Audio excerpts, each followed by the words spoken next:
Në 70 vjetorin e lindjes së Atë Spiro Katundit në teatrin Andon Zako Çajupi të Korçës, u mbajt mbrëmja festive koncert me dashurinë tuaj. Për Atë Spiro Katundin, ky koncert mbart vlera të veçanta, pasi 58 vite të jetës së tij ja ka kushtuar artit, duke kënduar, aktruar, shkruar poezi e drama. Ai e konsideron këtë përvjetor si një mundësi për të ndarë gëzimin me ata që e kanë mbështetur në këtë udhëtim artistik të gjatë. Koncerti i sotëm është kuadër të 70 vjetorit të lindjes time.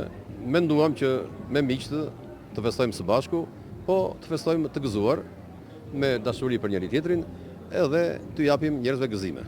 Janë këngë dhe krijime të mia dhe të tjerëve autorë. Ka muzikë të lehtë, ka këngë të tjera, ka dhe këngë përshëndetëse që kanë ardhur të ftuarit.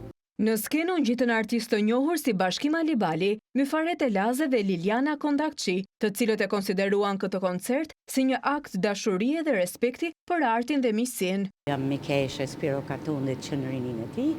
Unë kam qenë 18 vjeç në festivalin e parë, aty kam takuar Spiron e shumë shokë të tjerë. Është një kënaqësi që në 75 vjetorat tonë, 70 vjetorat tonë, 65 vjetorat tonë, 60 vjetorat tonë, takohna me njëri tjetrin, kërna rujt një miqësi me sinqeritet mirë.